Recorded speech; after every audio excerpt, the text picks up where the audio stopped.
At a luxurious dinner, everything seemed perfect for the millionaire and his companion. But before dessert was served, his 6-year-old daughter whispered something he ignored. She saw the woman putting something in his food. The child's observation became Chapter 1. A secret at dinner. The ocean view at South Beach, with its privileged view of the Miami Sea, was the chosen spot for special occasions in Richard Caldwell's life. At 45, the real estate entrepreneur had built an empire in the Magic City, with development stretching from South Beach to Bal Harbour. On that starry night, Richard adjusted his Armani tie as he watched through the panoramic window, the ebb and flow of the waves breaking on the shore. Beside him, Bianca Lane, 38, a model and socialite, adjusted the red dress that fell perfectly on her slender frame. They were celebrating 6 months together, enough time for Bianca to be a regular at Richard's mansion on Star Island and to be involved in his business affairs. Her greenish eyes scanned the exclusive environment as if she already knew every detail. "I've reserved the best champagne in the house, darling." "Tonight is special," Bianca said, gently placing her hand on Richard's. Less at ease in this adult environment was Sophia, Richard's 6-year-old daughter from his relationship with Julia, his ex-wife who now lived in London. The dark-eyed, curly-haired girl dangled her feet from her chair, her gaze alternating between the children's menu, with its drawings and the movement of the waiters. Since her mother had left for Europe, Sophia had lived with her father, forging a bond that overcame the distance imposed by years of exclusive dedication to his business. "Daddy, can I have ice cream for dessert?" Sophia asked in her low, shy voice, adjusting the pink glasses on her face. "Of course you can, Princess. Tonight you can choose whatever you want," Richard replied, stroking his daughter's hair. Bianca cast a discreet look of dissatisfaction. Her expression tightened for a moment before she returned to her impeccable posture. "Richard, darling, don't you think Sophia would be more comfortable with the nanny? This restaurant isn't exactly child-friendly," Bianca commented, sipping her glass of wine. "I wanted my daughter with me tonight," he answered firmly, though he maintained a cordial tone. "After all, every important celebration in my life should include the people I love." The waiter brought the main courses, grilled sea bass with lemon risotto for Richard, prawns with a passion fruit glaze for Bianca, and a filet mignon with mashed potatoes for Sophia. The restaurant was known for its discretion and gastronomic excellence, frequented by Miami's elite, who appreciated the privilege of paying exorbitant prices for dishes signed by the French chef hired for a king's ransom. During dinner, Bianca spoke animatedly about a trip she was planning with Richard to the Florida Keys. She mentioned influential acquaintances on the islands, contacts who could facilitate their stay, and subtly made it clear that she was not including Sophia in the plans. "I was thinking we could stay in the beachfront bungalow, just the two of us. It will be perfect for us to take our relationship to the next level," Bianca whispered, leaning close to Richard's ear. While the adults talked, Sophia observed her surroundings with the curiosity typical of children. Her attentive eyes caught details that went unnoticed, the way Bianca spoke familiarly with the waiter when Richard went to the restroom, the glances exchanged between her and the sommelier, the ease with which she received perks that other customers did not. The evening progressed with Bianca's calculated elegance, who knew exactly how to charm Richard. Between smiles and subtle touches, she constructed the perfect image of the ideal partner. Sophia remained quiet, drawing in her small notepad and occasionally observing the interaction between her father and the woman who, for the past 3 months, had started visiting her home. When the waiter announced the desserts, Bianca excused herself to touch up her makeup.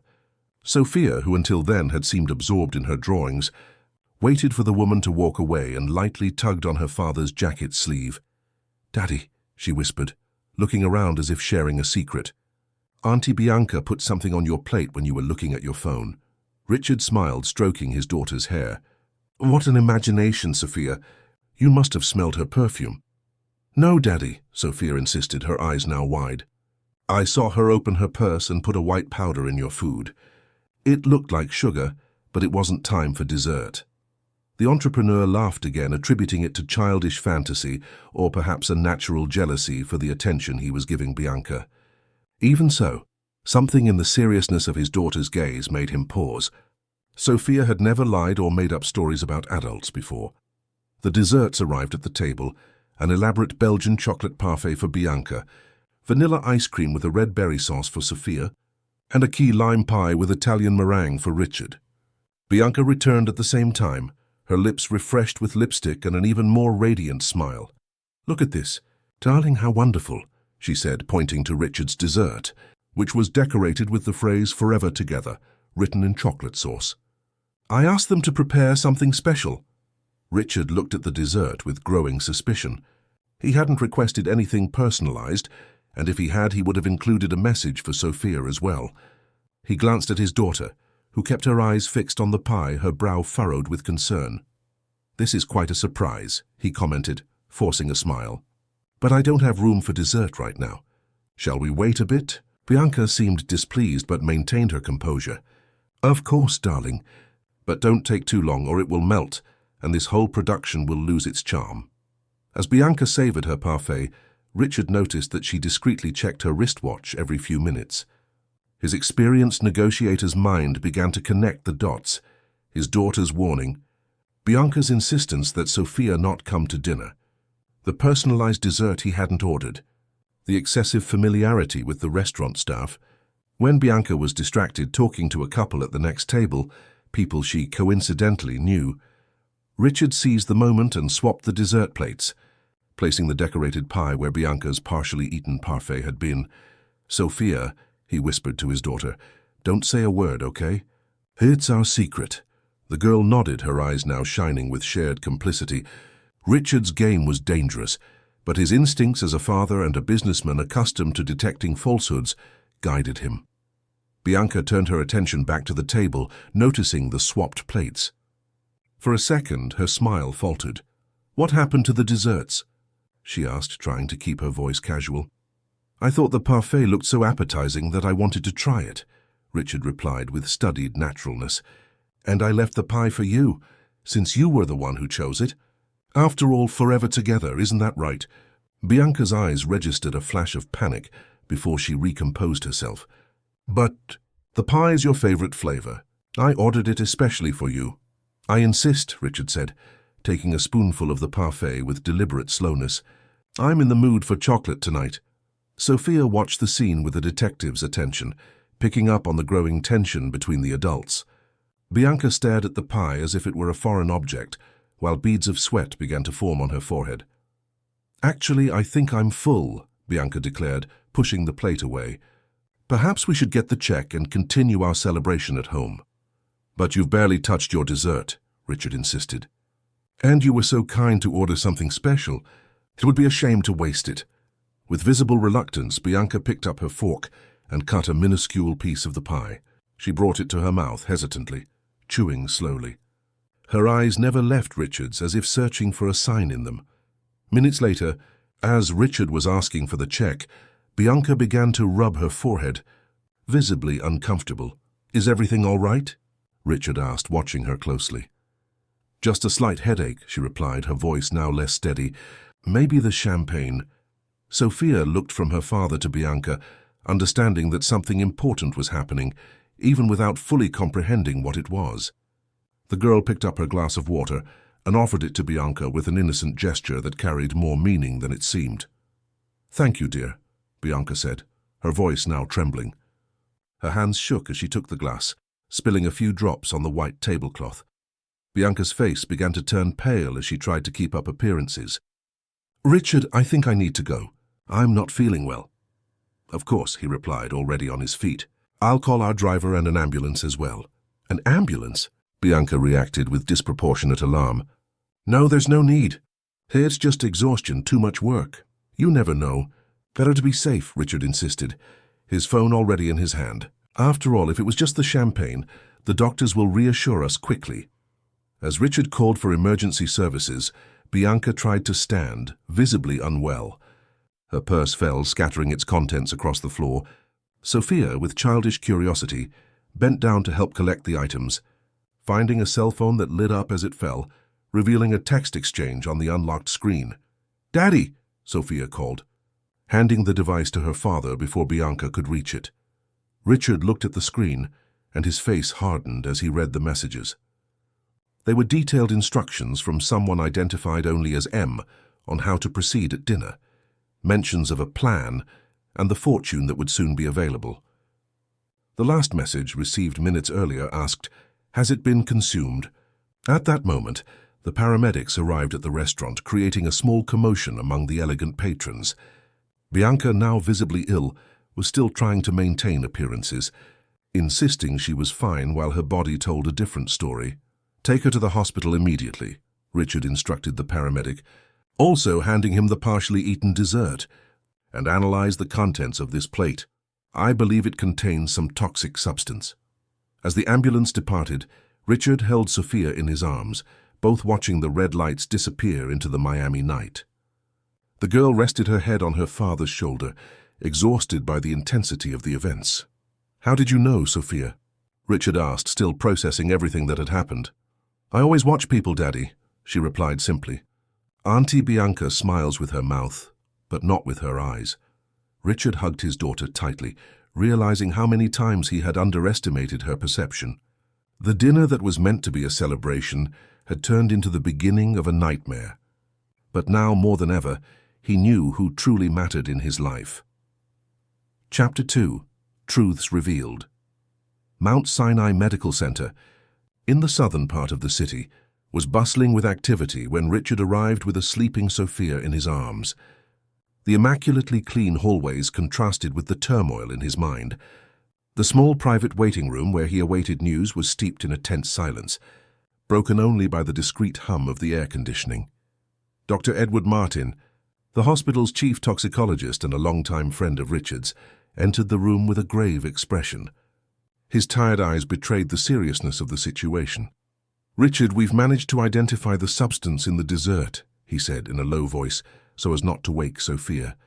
"It's a compound based on belladonna and other herbs, highly toxic if consumed in a sufficient quantity." Richard ran a hand through his hair, trying to process the information. "What's Bianca's condition?" "We've stabilized her, but she's not doing well at all. The poisoning is severe." The doctor hesitated.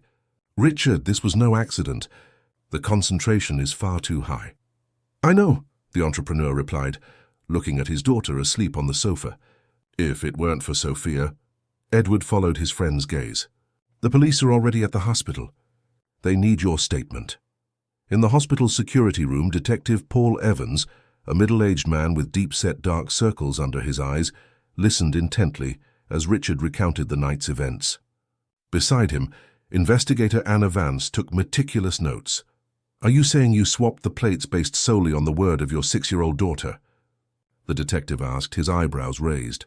"Exactly," Richard confirmed without hesitation. "I trust Sophia's perception. She never lies." Anna Vance adjusted her glasses on her nose. "Mr. Caldwell, we found Ms. Lane's cell phone. The messages are troubling. It appears she wasn't acting alone." "Who is this M that appears in the messages?" Richard asked. "We're investigating," the detective replied. "But from the content, it seems to be the mastermind of a rather elaborate scheme. And you wouldn't have been the first victim." The investigator slid a few photos across the table. "Do you recognize any of these men?" Richard examined the photographs. 3 well-dressed men of different ages, all with an air of success and wealth. He shook his head. "All of them had relationships with different women, but with a pattern similar to your case with Bianca," Anna explained. "They all suffered sudden health problems after romantic dinners. 2 of them did not survive. The 3rd has been in a coma for 8 months. A chill ran down Richard's spine. "And what do these women have in common?" "They all disappeared after the incidents," the detective answered. "Except for Bianca, thanks to your daughter." The next day, Richard returned to his mansion on Star Island with Sophia. The house, usually a haven of tranquility with a view of the bay, now felt strangely threatening. He immediately doubled the security, hiring additional guards and installing a more sophisticated surveillance system. While Sophia played in the garden under the watchful eye of 2 security guards, Richard met with Francis Meyer, his longtime lawyer, in his office. "The situation is complicated." "Richard," Francis explained, organizing documents on the mahogany desk, "Bianca had access to many of your accounts and ventures. We need to review everything immediately." "I trusted her," Richard admitted, the exhaustion evident in his voice. "In 6 months, she knew practically every aspect of my financial life." Frances adjusted her grey business suit professionally. From what we've discovered so far, she was laying the groundwork to take control of a significant portion of your assets. There are pre-signed documents, powers of attorney, even a will that heavily favored Bianca if something were to happen to you. But how did I not see this? Richard asked, incredulous. She was very skilled, Frances replied. Some documents you signed for new projects contained hidden clauses, fine print that would go unnoticed even by trained eyes. The office door opened, and Sophia entered holding an old toy, a child's cell phone Richard had given her the previous year so she could pretend to be like the adults. "Daddy, can I show you something?" she asked shyly. "Of course, Princess," Richard answered, trying to smile despite the circumstances. Sophia approached the desk and, to the adult's surprise, handled the toy with a dexterity surprising for her age. An audio recording began to play. "It's the perfect gift for him," Bianca's voice said, clear and without the sugary tone she usually used. "After dinner at the Ocean View, it'll just be a matter of time.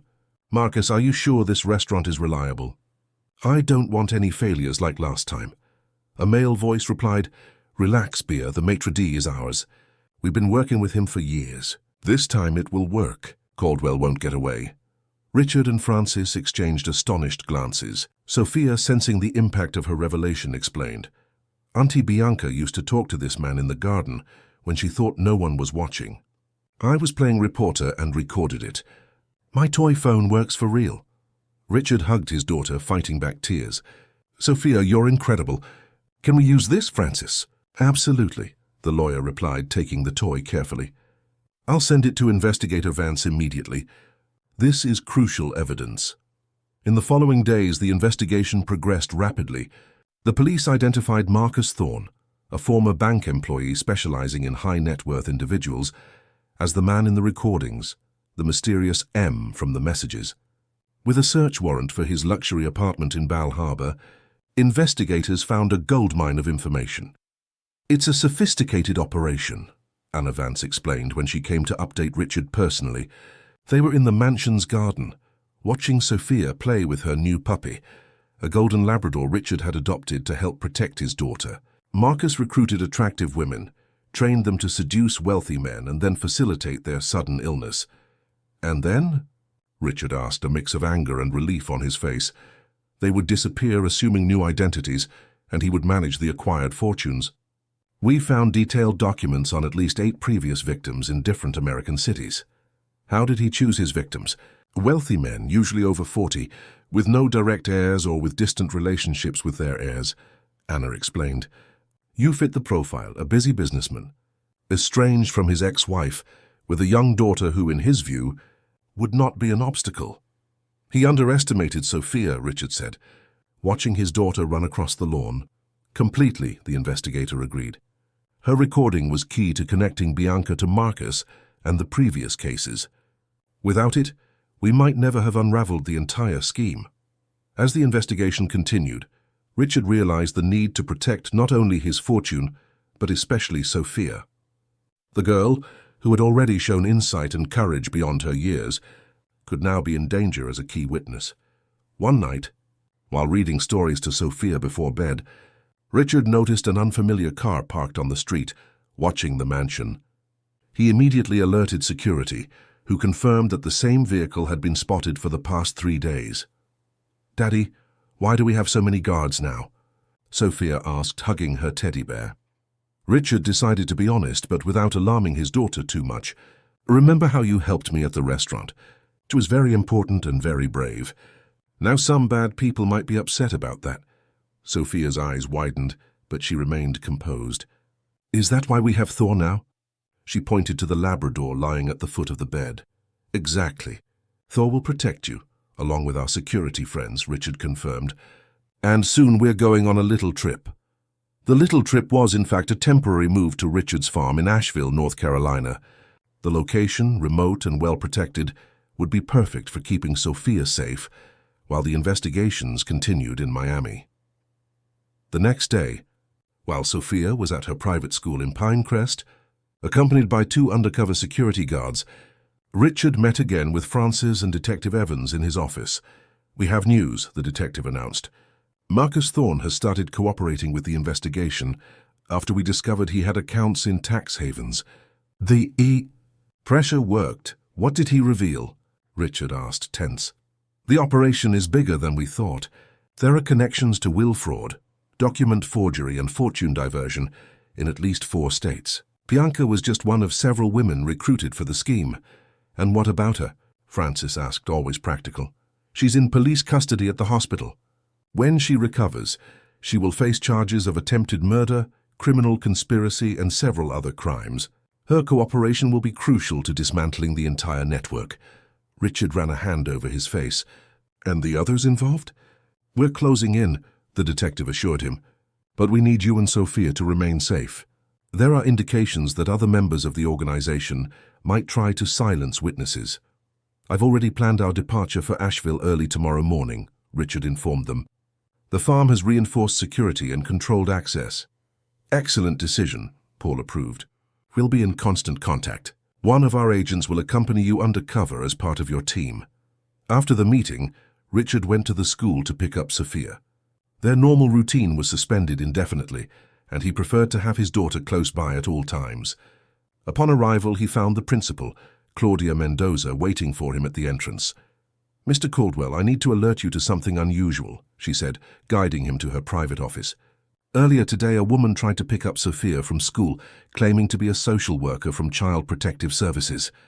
Richard's heart raced. What? And what happened? We followed protocol and requested official identification and a court order, Claudia explained. She presented documents that looked authentic, but our secretary found it suspicious and called the agency to confirm. We discovered it was a forgery. When she realized she was about to be caught, the woman fled. Do you have security footage? Certainly, the principal replied, turning her computer screen to show the recordings. Here she is. Richard watched the woman in the footage, about 40 years old, brown hair tied in a bun, discreet glasses, formally dressed in a navy blue suit. He didn't recognize her, but he memorized her face. Thank you for your vigilance, he said sincerely. You protected my daughter. We were very concerned, especially after Investigator Vance alerted us to potential risks, Claudia commented.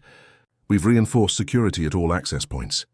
Sophia was waiting in the library, drawing peacefully, oblivious to the danger that had loomed. Upon seeing her father, she smiled and ran to hug him. Daddy, look what I drew. The drawing showed 3 figures, Sophia, Richard, and Thor, all holding hands, or paws in the dog's case, in front of a large house that looked like the farm in Asheville. In the blue sky, a large yellow sun smiled down at them. It's for our trip, Sophia explained. We're going to be happy there, right? Richard swallowed hard, moved by his daughter's resilience and optimism amidst so much chaos. Yes, we will, my love. Very happy. As they left the school, Richard watched every car, every person nearby with a watchful and suspicious eye. His life had changed forever, and Sophia's safety was now his only absolute priority. The financial empire he had built, the luxurious properties, the influential contacts, it all lost meaning when compared to the innocent smile of his daughter holding his hand. In the armored car on the way home, Sophia looked out the window at the sea off Miami Beach, waves breaking on the golden sand under the afternoon sun. Life in Miami, which had always been a stage for business and achievement for Richard, now represented danger. Asheville would be a new beginning, temporary perhaps, but necessary. Daddy, Sophia called softly, are we ever going back to our house? Of course, Princess, he assured her, though he wasn't sure himself. But our house isn't the building, you know. Our home is where we are together and safe. Sophia nodded, with the surprising wisdom she had shown before. I know, Daddy. We are our home. Upon arriving at the mansion, Richard noticed unusual activity. 2 police cars were parked at the entrance, and Anna Vance was waiting at the door with an urgent expression. What happened? Richard asked, placing himself protectively in front of Sophia. There was an attempted break-in an hour ago, the investigator informed him. Your security guards stopped them and apprehended one of the intruders. The other escaped. Who are they? The one in custody refuses to talk, but we found evidence linking him to Marcus Thorne, Anna explained. We believe they came for Sophia's recordings and any other proof you might have. The reality of the situation hit Richard with full force. The threat was not theoretical. It was real and immediate. Sophia clung to her father's leg, sensing the tension in the air. "We need to get out of here now," he decided. The farm in Asheville might not be enough. "I have a suggestion," Anna offered. "A temporary protection program. We have a safe house in the Florida Keys, completely isolated and monitored 24/7. You could stay there while we conclude the operation to capture everyone involved." Richard looked at Sophia, who was watching the conversation with attentive and frightened eyes, but without panic. His daughter had proven to be stronger than any adult could expect. "How long would we need to stay hidden?" he asked. "A few weeks at most," Anna replied. "We are close to concluding the investigation and making the arrests, but we need your safety guaranteed until then. Sophia is our key witness." "We'll go to the Keys then," Richard agreed, crouching down to be at his daughter's eye level. "Sophia, we're going on a different kind of adventure, okay? Like in those spy movies you love." To his surprise, Sophia smiled. "Like secret agents, Daddy? Can I bring my reporter phone?" "Of course you can, my special agent," he replied, relieved by his daughter's ability to see the situation as an adventure. "And Thor is coming with us too." That night, as they packed the essentials for their departure at dawn, Richard realized how his life had been transformed. The man who lived for business, immersed in spreadsheets and meetings, could now only think about the safety of his small family. The money, which had always been his goal and measure of success, suddenly seemed empty compared to Sophia's smile as she arranged her favorite stuffed animals in her backpack. Looking at his daughter, Richard made a silent promise. When all this was over, his life would take a different course. More time with Sophia, less obsession with work, more memories, fewer acquisitions, and above all, he would never again underestimate the insight and courage of that little girl who, with a simple whisper during dinner, had saved his life and triggered the downfall of a sophisticated criminal organization.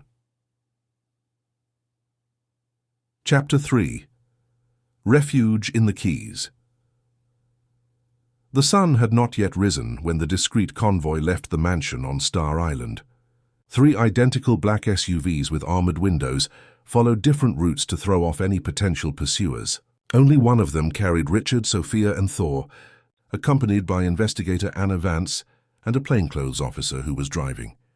Sophia slept in the back seat, her head resting on her father's lap, while Thor stood vigilant guard beside her. The Labrador, though a recent addition to the family, showed an impressive loyalty to the little girl, as if he understood her importance. "How long until we reach the Keys?" Richard asked in a low voice, not wanting to wake his daughter. "About 4 hours," Anna Vance replied, checking the GPS. "We're avoiding the main highways. Safety first." The road wound through the Everglades, gradually revealing the paradisiacal coastline of South Florida. In another situation, it would have been a pleasant trip, the kind Richard always promised to take with Sophia but never found the time for. Now forced by circumstances, he was finally fulfilling the promise, albeit under less than ideal conditions. "I'd like to update you on the investigation," Anna Vance said, turning slightly in the front seat.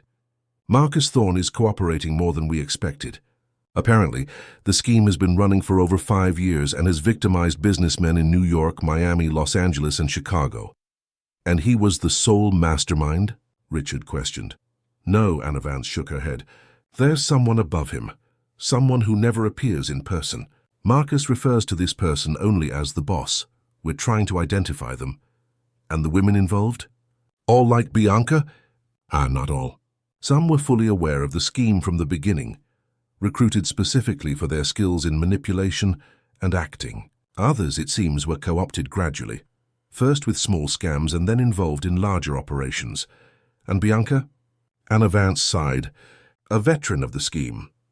We found evidence of at least 2 previous relationships that ended badly for the men involved. She was considered one of the top operators, according to Marcus's records."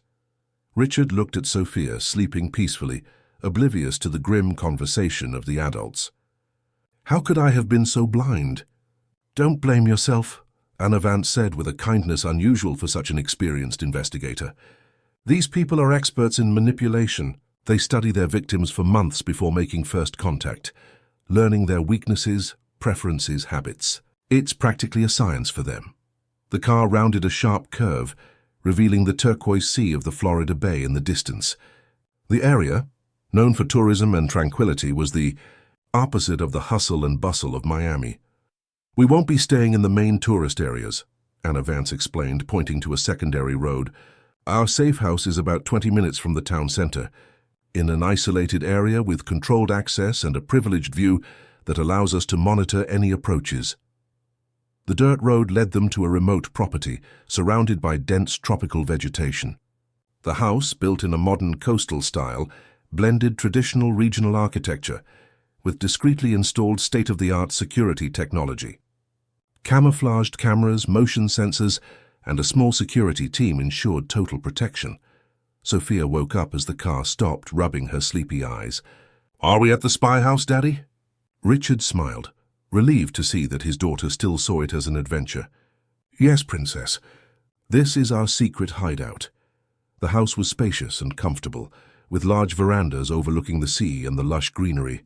Inside, reclaimed wood furniture combined with modern technology, latest generation televisions, a surround sound system, and high-speed satellite internet, allowing Richard to continue managing his business remotely.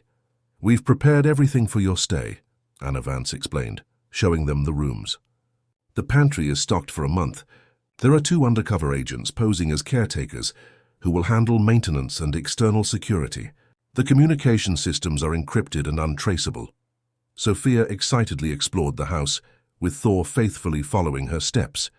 She found a room prepared especially for her, with children's books, games, and even a small painting easel. "Look, Daddy, it has everything I like," she exclaimed, jumping with joy. Richard smiled at Anna Vance, genuinely grateful. "Oh, you thought of everything. We want it to be as least traumatic as possible for her," the investigator replied. "Sophia is an extraordinary child. Her perception saved your life and is helping to dismantle a dangerous organization. The least we can do is ensure she has some normalcy during this time."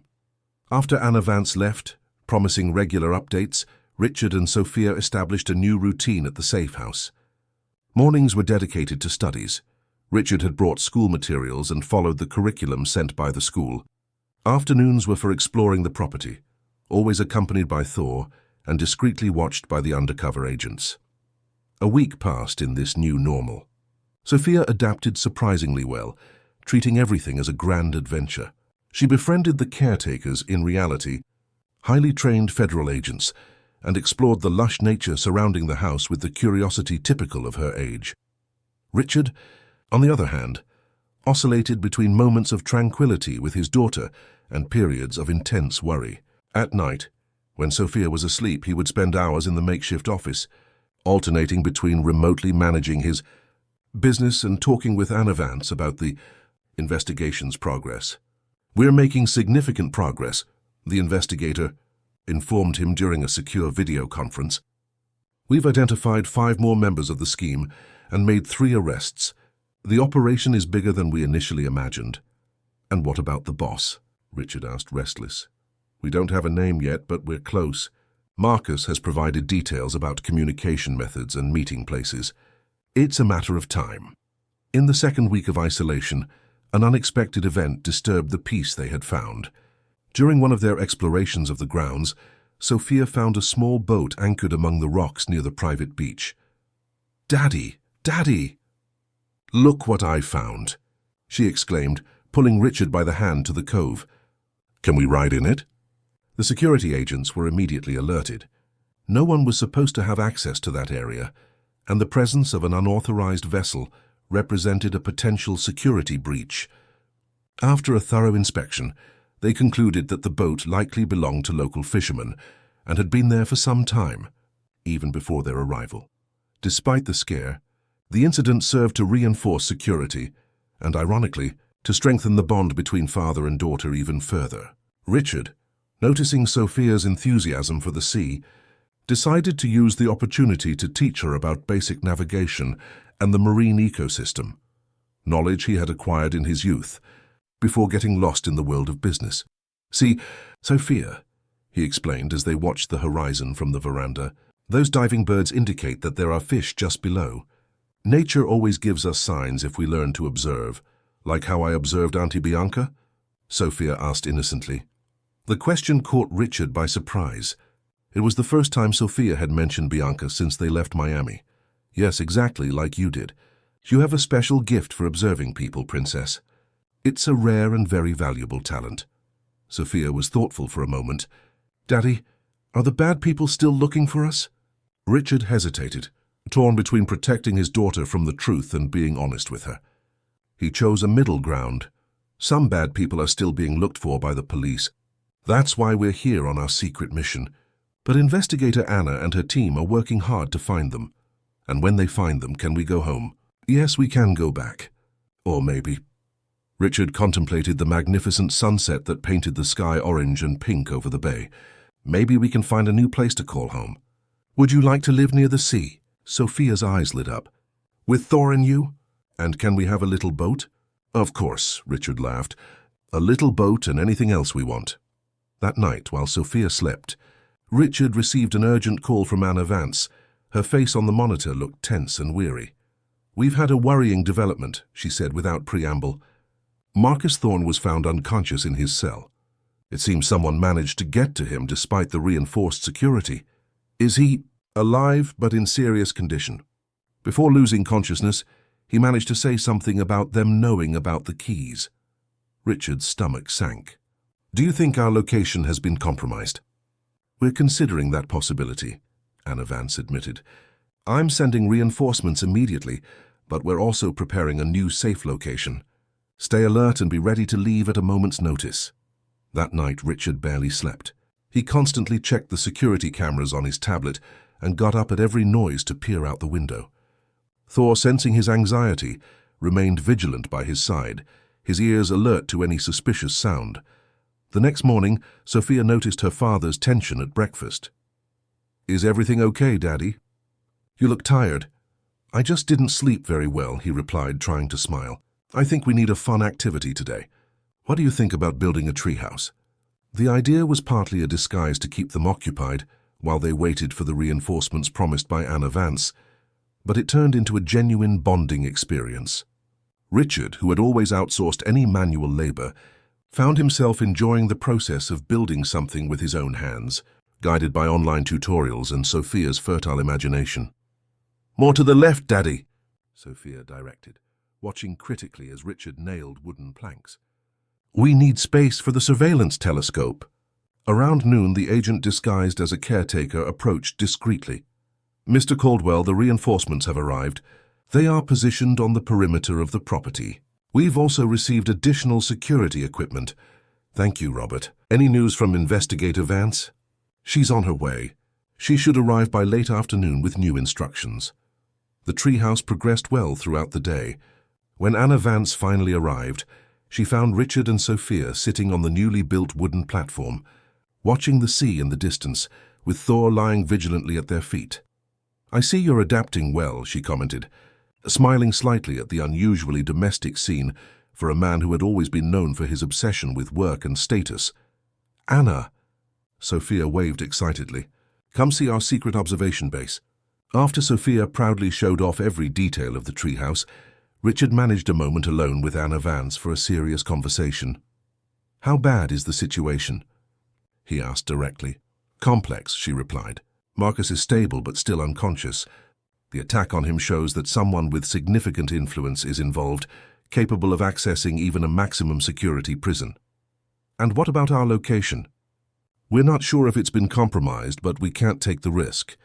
We've prepared a new safe location in upstate New York, an isolated farm with even more rigorous security. You'll leave tomorrow at dawn. Richard sighed, looking at Sophia playing with Thor in the garden. She was just starting to get used to it here. I know it's difficult. Anna Vance placed a hand on his shoulder, a rare gesture of empathy from the normally reserved investigator. But we're getting closer. We found documents in one of the front offices used by the group. Among them is a list of potential targets. You were on it along with other high-profile executives. Who else is involved in all this? We're still connecting the dots, but there are indications of involvement from people in high corporate and possibly judicial circles. This explains how they could forge documents so perfectly and manipulate estates without raising suspicion. The conversation was interrupted by Sophia, who ran up to them with a drawing in her hand. "Look, Anna, I drew our escape plan. We have 3 different routes and secret codes for each one," she exclaimed, handing the colorful paper to the investigator. Anna Vance looked at the drawing with genuine surprise. Despite the vibrant colors and childish style, the diagram showed a remarkable understanding of basic security strategy.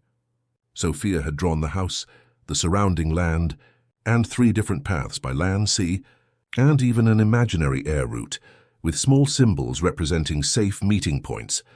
"Sophia, this is impressive," Anna Vance praised sincerely. "You have a talent for strategic planning." "I learned from the spy movies I watch with Daddy," Sophia explained proudly.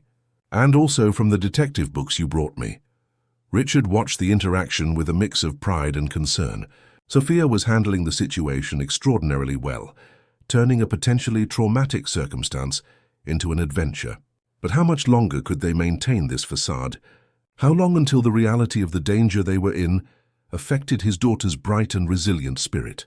That night, after putting Sophia to bed, Richard found Anna Vance on the veranda, watching the sea under the moonlight. "You have a remarkable daughter," she commented. "Yes," Richard agreed. "I never truly realized how extraordinary she is until all this happened. You know what impresses me most? The absence of fear. She understands the situation, maybe not in all its complexity, but she understands enough to know there's real danger. Yet she maintains this curiosity, this ability to find joy and learning." "I think she gets that from her mother," Richard reflected. "Julia was always fearless. It's what attracted me to her, actually." "Have you contacted her?" "Sophia's mother? I tried, but she's on a photographic expedition in the African interior. I managed to leave a message with her agent to have her call as soon as possible." They both stood in silence for a few moments, contemplating the peaceful scenery that contrasted with the turmoil of their situation. "Richard," Anna Vance broke the silence, using his first name for the first time, "I need you to understand something. This investigation is possibly the most important of my career. The scheme we're dismantling has affected many lives, destroyed families, ruined reputations. And Sophia is the key to it all. Her testimony, her recording, her perception. Without it, we might never have connected the dots." "I know," he replied. "That's why I'm willing to go through all of this. Not just to protect ourselves, but because it's the right thing to do." "What surprises me," Anna Vance continued, "is how a man with your reputation is handling all this." Richard raised an eyebrow. "My reputation? Let's be frank." Anna smiled slightly. "You were known in business circles as Caldwell the Shark. Ruthless in business, willing to sacrifice anything for profit and expansion. Not exactly the image of a devoted father building tree houses." Richard laughed, acknowledging the truth in her words. "Life has a funny way of changing us. You know what I've realized in these 2 weeks here? That I've never been happier than I am now, just spending time with Sophia. All that money, all those acquisitions, and the greatest wealth was right in front of me, being neglected. And what do you plan to do when all this is over?" Anna Vance asked. "Completely restructure my life," Richard answered without hesitation. "Less obsession with work, more time with Sophia. Maybe actually buy a house by the sea like I promised her. Start projects that really matter." "What kind of projects?" "I've been thinking a lot about that. Foundations for vulnerable children, perhaps, or educational programs that develop the kind of perception and emotional intelligence that Sophia naturally demonstrates. Use my money for something that truly makes a difference." Anna Vance nodded approvingly. "That would be an excellent use of your resources. And I believe Sophia would love to be a part of it. She would be the inspiration and the chief advisor," Richard smiled. "But first, we need to ensure she has the chance to grow up safely." "And she will," Anna Vance assured him with determination. "Tomorrow you'll leave for the new safe location. And I promise you, I will not rest until everyone responsible is behind bars and you can return to a normal life." Richard extended his hand, which Anna Vance shook firmly, sealing the commitment between them. More than an investigator and a witness, they had become allies in a cause greater than both of them. The protection and future of an extraordinary child who, with a simple whisper during dinner, had unleashed a revolution not only in the American justice system, but also in the heart of her own father. Chapter 4. the mountain shelter. The convoy left the Keys before the sun even rose. This time, there were 5 identical vehicles following different routes, an additional precaution after suspicions that their previous location might have been compromised. Sophia slept peacefully in the back seat, hugging her favorite teddy bear, while Thor kept guard by her side. Richard watched the landscape gradually change. The paradisiacal coastline gave way to the Blue Ridge Mountains, with their winding roads that cut through green valleys and climbed to altitudes where the morning mist created an almost mystical scene.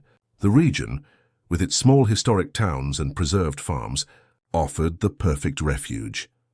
"We're almost there," informed the driver, an experienced agent whom Anna Vance had personally assigned to accompany them. Horizon Farm is about 30 minutes from Brevard, completely isolated and protected. Richard nodded, adjusting the blanket over Sophia. The temperature had dropped considerably with the altitude, and the morning was especially cold in the mountain region. He himself felt the fatigue after a nearly sleepless night, preparing for the sudden departure. "This farm, is it a police property?" Richard asked. "Not exactly," the agent replied. "It belongs to a longtime collaborator of the FBI, a former judge who now lives abroad. He maintains the property exclusively for situations like this, protecting important witnesses. The place is practically undetectable, with no official records linking it to the authorities."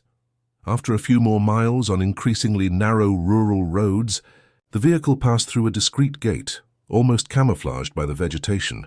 2 men in farmhand attire, whom Richard immediately identified as undercover agents, opened the gate and waved to the driver, who responded with a specific headlight code. The internal road wound for another 10 minutes before revealing an imposing colonial-style farm, with the main house situated atop a hill that offered a privileged view of the valley. The property was surrounded by coffee plantations and pasture areas, creating an open perimeter that made any approach easily detectable. "Daddy, are we there?" Sophia murmured, waking up slowly. "Yes, Princess. This is our new secret hideout." Sophia rubbed her eyes and looked out the window, immediately enchanted by the view. "Wow, there are horses." Indeed, a few animals were grazing peacefully in a field near the house. The bucolic scene was completed by chickens pecking in the yard and a fruit-laden orchard that stretched behind the main building. "Welcome to Horizon Farm," greeted a middle-aged woman with graying hair and a firm posture who was waiting on the porch. "I'm Teresa Campbell, the housekeeper, and, well, let's just say I have a few skills beyond cooking." The agent accompanying them smiled. "Teresa is a former federal agent, one of the best we've ever had in protection operations." The house was spacious and surprisingly modern inside, despite its preserved historic facade. The security systems were discreet, but Richard, now trained to notice such details, identified strategically placed cameras, motion sensors, and what appeared to be advanced listening devices. "Sophia will be in the blue room," Teresa indicated, guiding them down the hallway with antique wooden floors that creaked slightly with each step. "It has a view of the stables and the orchard. I thought she would like it."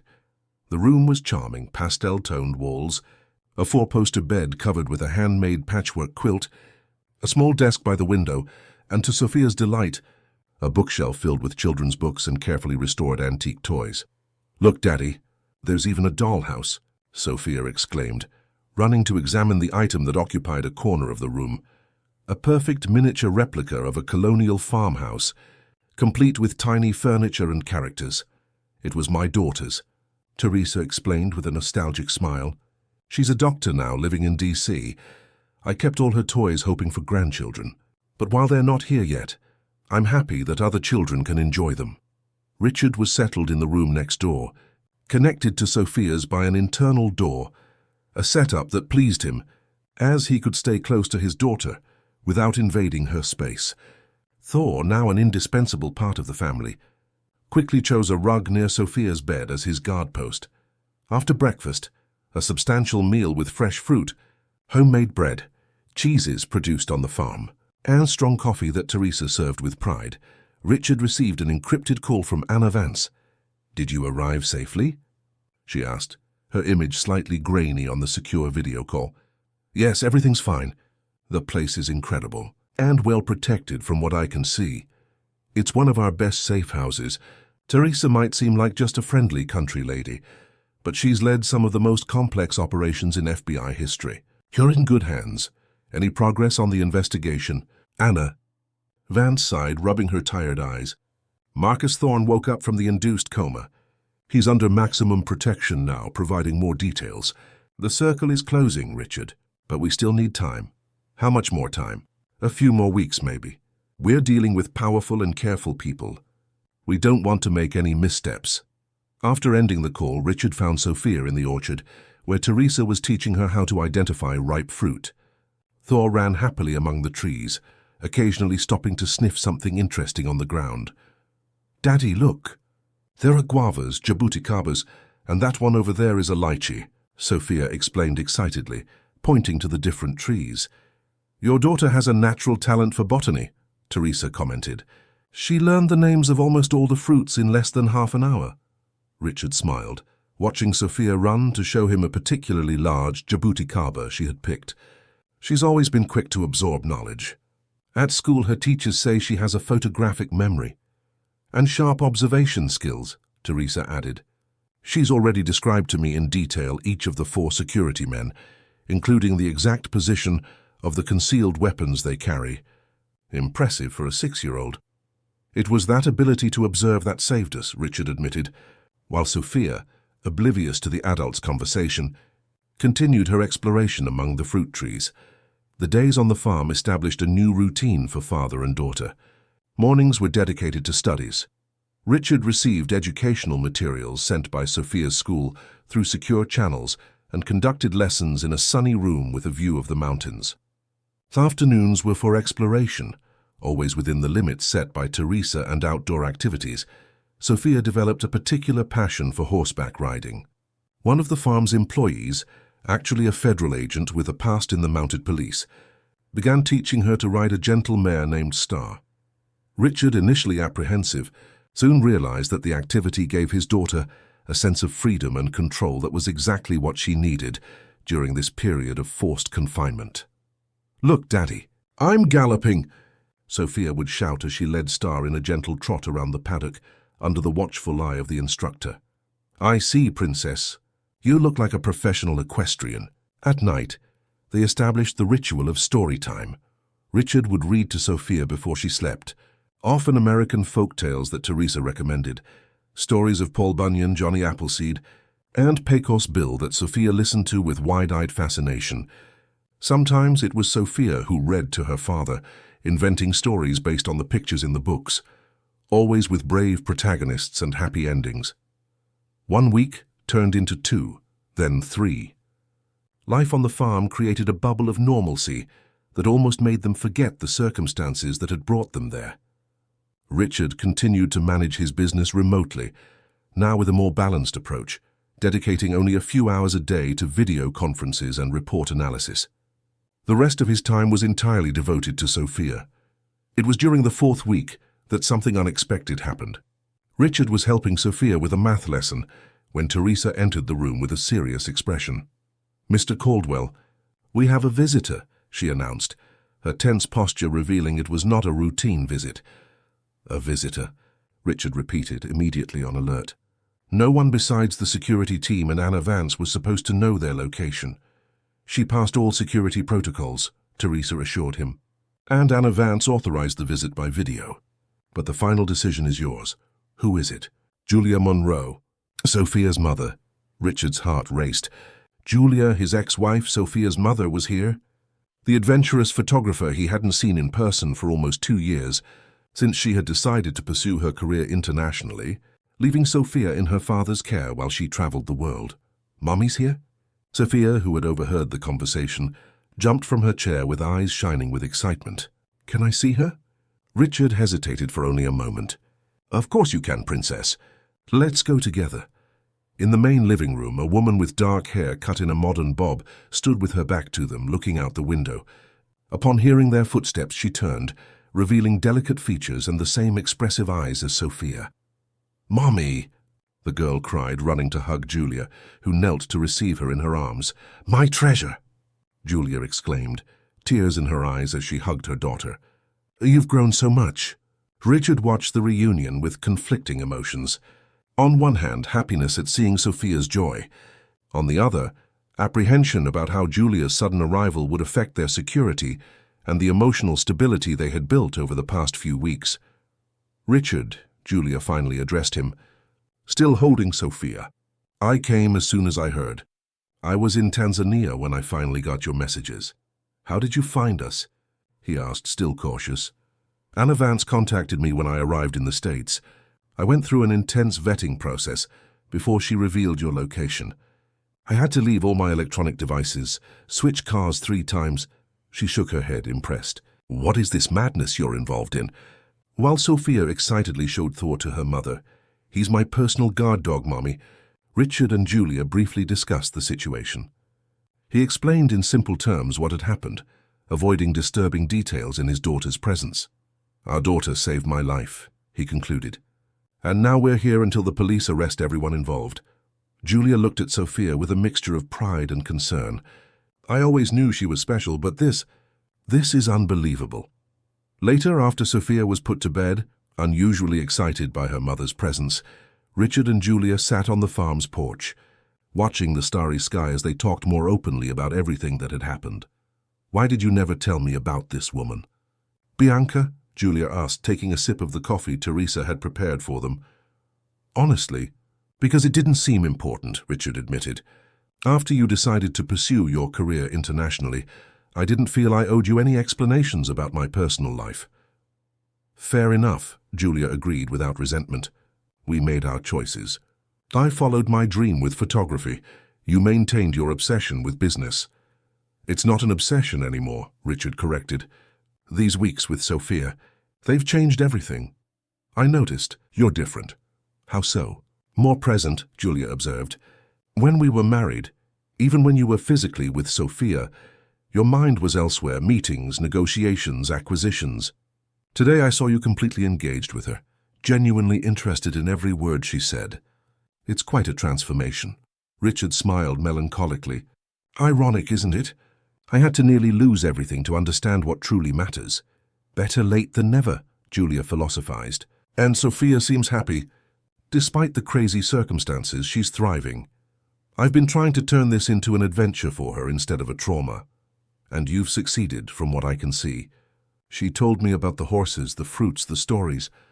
It sounds like she's on vacation, not in hiding for security reasons."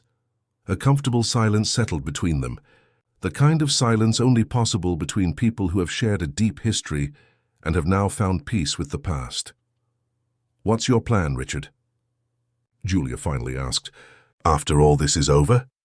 "To completely rethink my priorities," he answered without hesitation. "Less time in offices, more time with Sophia. I'm considering selling some companies, keeping only the ones that truly interest me.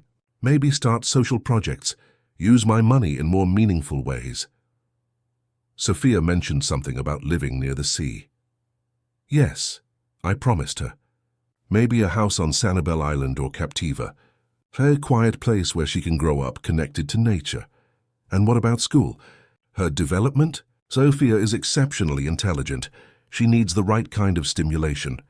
I've been thinking about that too. Maybe international schools or even private tutors who can keep up with her unique pace." Julia smiled, observing him with an expression that mixed surprise and approval. "You know what's most impressive about all this? You've really thought through every aspect. It's not just a fantasy of dropping everything and living a simple life. You're planning a complete future centered on her well-being." "I've learned from my mistakes," Richard admitted. "And from your successes, to be fair." "My successes?" "You always knew how to prioritize what you really wanted, Julia. When you decided to pursue your career as a photographer, you were brave enough to make radical, even painful changes. I always admired that about you, even if it was hard to accept at the time. And now it's your turn to make brave changes," she concluded. "Exactly."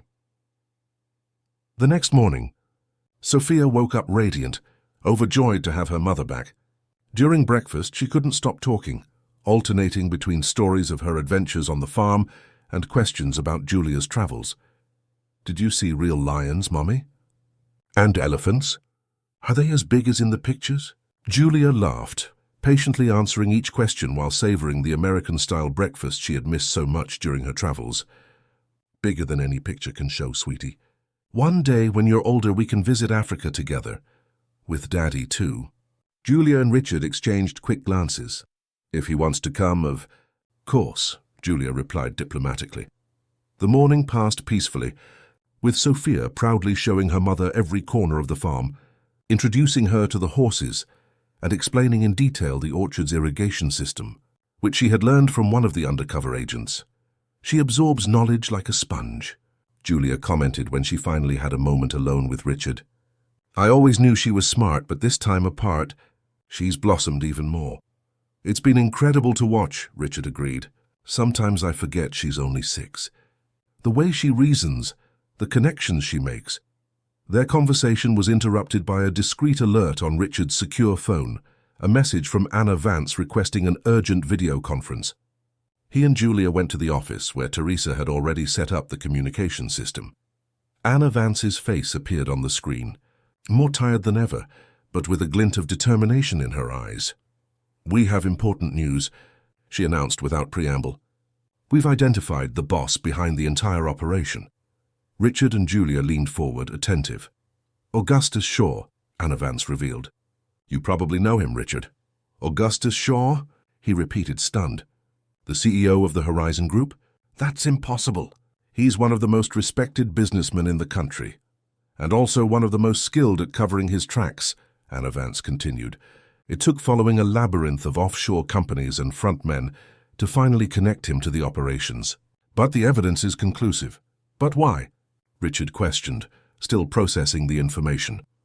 "He's already a billionaire. He controls one of the largest conglomerates in the US. Apparently, it wasn't enough. According to Marcus Thorne, Shaw developed a method to absorb competitors' companies without leaving a trace. The seduction and elimination scheme was just one of the tactics. And I was a target because of my construction companies in Miami," Richard concluded, the pieces of the puzzle falling into place. "Shaw has been trying to break into the luxury real estate market for years." "Exactly. You wouldn't have been the first competitor to suffer a convenient misfortune." Julia, who had been listening to the conversation in silence, finally spoke up. "What's the next step, and how much longer does Sophia need to stay in hiding?" "We're preparing a coordinated operation to arrest Shaw and his main associates simultaneously," Anna Vance explained. "It should happen in the next few days. Until then, Horizon Farm remains the safest place for you."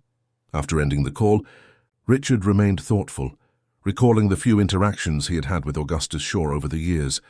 Business dinners, charity events, 1 or 2 direct negotiations. Nothing that suggested the monstrosity behind the facade of a respectable businessman. "I never would have imagined," he murmured. "The worst predators are the ones that seem harmless," Julia commented. "I learned that photographing wildlife. The perfectly camouflaged leopard is more lethal than the lion everyone can see from a distance." That afternoon, while Sophia had her riding lesson, now proudly showing off her skills to her mother, Richard received another call, this time from his lawyer. "Francis, Richard, we've checked all your companies as you requested. We found something disturbing," she said without preamble. "There's evidence that someone was preparing the ground for a hostile takeover of your 3 largest construction firms. Let me guess. Connections to the Horizon Group." "How did you know?" Francis asked, surprised. "Long story, continue." "The moves were very subtle, small stock purchases through seemingly unrelated companies, strategic approaches to members of your board, even attempts to co-opt key employees with irresistible offers. Anything illegal?" "On the borderline of legality, I would say." "Individually, each action could pass as aggressive but acceptable market practices. But taken together and knowing the circumstances, it's clearly part of something larger and more sinister." After a few more minutes of technical conversation about protecting his assets, Richard hung up, more determined than ever to close that chapter of his life and start a new one, centered on the values he had rediscovered in recent weeks. That night, after Sophia had finally fallen asleep, exhausted after a day of activities and emotionally drained by her mother's presence, Richard and Julia resumed their conversation on the porch, now joined by Teresa, who served a homemade apple liqueur. "What happens now?" Julia asked. After they arrest this Shaw and his accomplices? We go back to a normal life, I suppose, Richard replied. Or rather, a new normal. And what about us? Julia was direct. Sophia clearly benefits from having both her parents present. These weeks have shown that. What do you propose? I don't know exactly, she admitted. My career still requires travel, but after all this, I'm reconsidering my priorities too.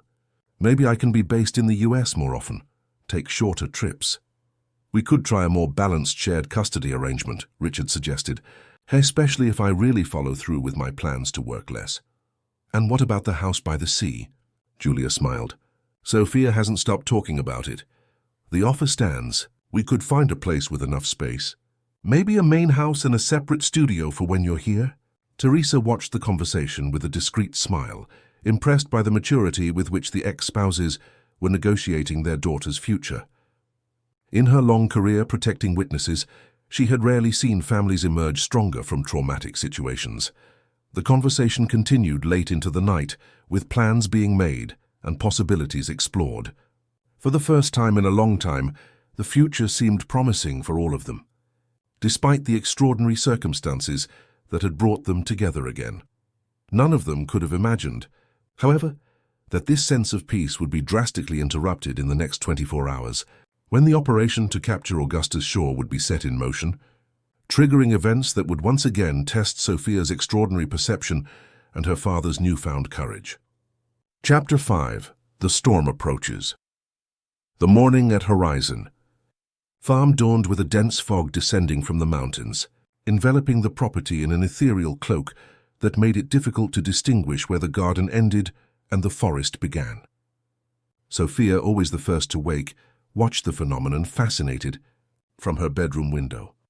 It looks like magic, Thor, she whispered to the Labrador, who attentively followed the girl's every move. Like we're inside a cloud. The day promised to be decisive. Anna Vance had informed them the night before that the operation to capture Augustus Shaw and dismantle his network was about to begin. FBI agents were strategically positioned in New York, Miami, and Washington, D.C., ready to act simultaneously once the order was given. Richard found Julia in the kitchen, where she was helping Teresa prepare breakfast. The forced cohabitation of the past few days had created a surprisingly harmonious dynamic between the ex-spouses, something that had seemed impossible when they separated years earlier. "Good morning," he greeted, accepting the cup of strong coffee Teresa offered him. "Is Sophia awake yet?" "Yes, she's upstairs, fascinated by the fog," Julia replied, slicing fruit for a colorful salad. "She said it looks like the perfect setting for an adventure story."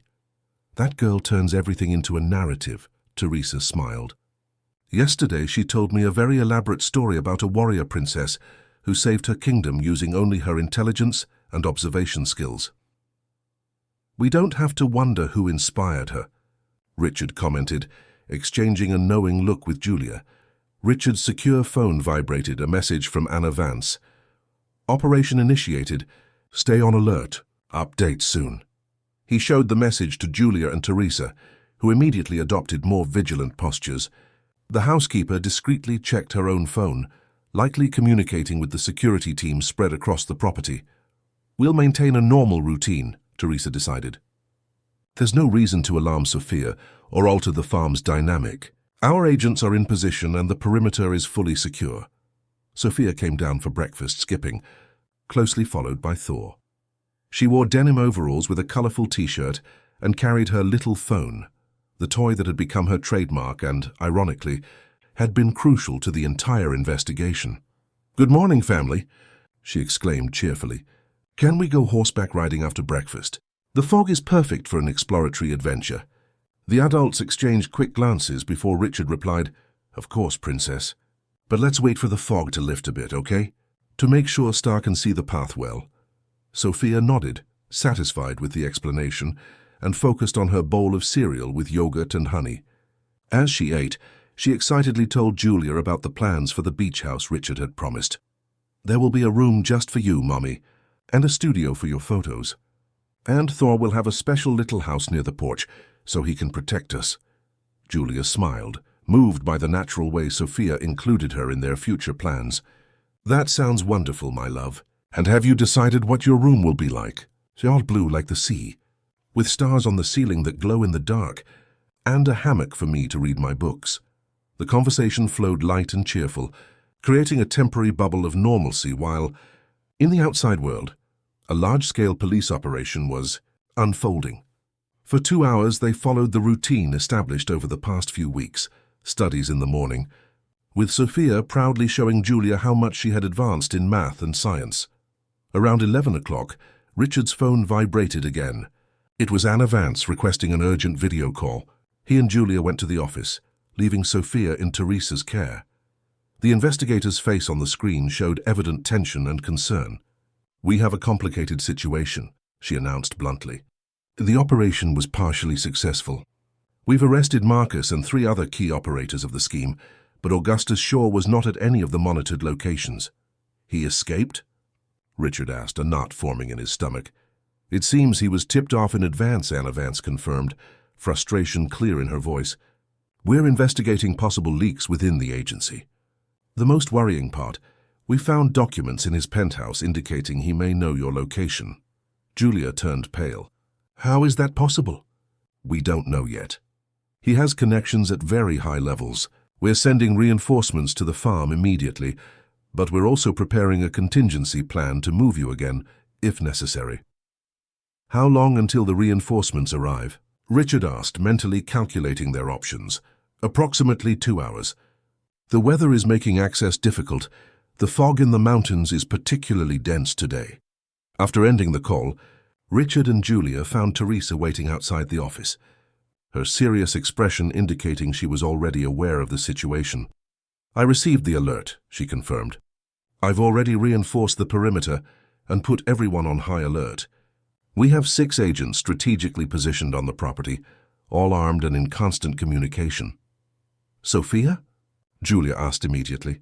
"She's in the playroom with Thor, drawing peacefully. I suggest we maintain normalcy while we discreetly prepare for a possible evacuation." Richard nodded, once again admiring Teresa's calm efficiency. "What can we do to help?" "Pack a small bag with only essential items, things that can be carried quickly if we need to leave in a hurry. And stay with Sophia. She'll feel safer with both of you nearby, even without knowing what's happening." In the playroom, they found Sophia focused on an elaborate drawing that showed a house by the sea, with figures that clearly represented her parents, and Thor. Next to the main house was what looked like a photography studio for Julia. "Look, Daddy, it's our future house," she exclaimed, holding up the drawing proudly. "It even has a boat for us to explore the islands." "It's beautiful, Princess," Richard praised, forcing his voice to remain calm and natural. "Can we hang it on the fridge later?" "Yes. And when we go to the real beach house, we can show the architects what we want it to look like." Julia sat beside her daughter, stroking her hair. "How about we play a little Uno? It's been a while since we played together." Sophia agreed enthusiastically, and soon the 3 were engrossed in the card game, creating an island of normalcy while the world around them prepared for the worst. Thor remained alert, occasionally lifting his head as if sensing the tension in the air that the humans were trying to disguise. Outside, the fog began to slowly dissipate, revealing a grayish-blue sky that promised rain later. The security agents maintained constant communication via encrypted radios, checking every corner of the property at regular intervals. Around 2 in the afternoon, while they were having lunch on the porch, a light meal prepared by Teresa, who had insisted on maintaining their routines, the first alarm sounded. One of the agents positioned at the edge of the property reported suspicious movement on the access road. "It's probably the reinforcement team arriving," Teresa suggested, though her expression betrayed concern. Minutes later, however, the confirmation came. 3 unidentified vehicles were approaching via the secondary road, avoiding the farm's main entrance. They were not the expected reinforcements. "We need to implement the evacuation plan now," Teresa decided, her voice firm but controlled. "Richard, Julia, get the bags you packed. We'll use the alternate route through the orchard." Sophia, sensing the sudden shift in atmosphere, looked confusedly at her parents. "What's happening? Why is everyone so serious?" Richard knelt to his daughter's eye level. "Remember our secret mission, Princess. We need to change hideouts again. It's like that spy game we played last week. Did the bad people find us? She asked, surprisingly direct. Maybe, Julia admitted, joining them. But we have a plan, as always. And you know what the best spies do when they need to escape? Follow the plan and stay calm, Sophia replied, recalling the spy lessons Richard had invented to make the situation less frightening. Exactly. Now we're on mission Secret Orchard, okay? Teresa will show us the way. As the housekeeper led them quickly through the back of the house toward the orchard, 2 agents took up positions to protect their rear. Thor followed closely at Sophia's heels, as if understanding the seriousness of the situation. We have a safe shelter about a mile from here, on the property, Teresa explained as they walked briskly among the fruit trees. It's an old tool shed, retrofitted specifically for situations like this. It has an independent communication system and supplies for several days. The walk over the uneven terrain was difficult, especially for Sophia with her short legs, but the girl didn't complain. She seemed to be treating it all as another adventure, though her observant eyes caught the tension in the adults around her. They were halfway to the shelter when they heard the first sounds of confrontation coming from the main house, the unmistakable pop of gunfire, muffled by the distance, followed by shouts and the noise of engines. They've reached the house, Teresa murmured, quickening her pace. Come on, we have to move faster. Richard scooped Sophia into his arms, and the group accelerated their pace over the increasingly rugged terrain. The narrow trail snaked between ancient trees, descending a gentle slope to a more densely wooded area. There, Teresa pointed to a stone structure partially covered by vegetation, almost invisible at first glance. The shelter. When they were just 50 yards from their destination, the sound of breaking branches behind them made everyone freeze. Thor immediately turned, the fur on his back bristling, a low growl escaping his throat. Run for the shelter, one of the agents instructed, drawing his weapon.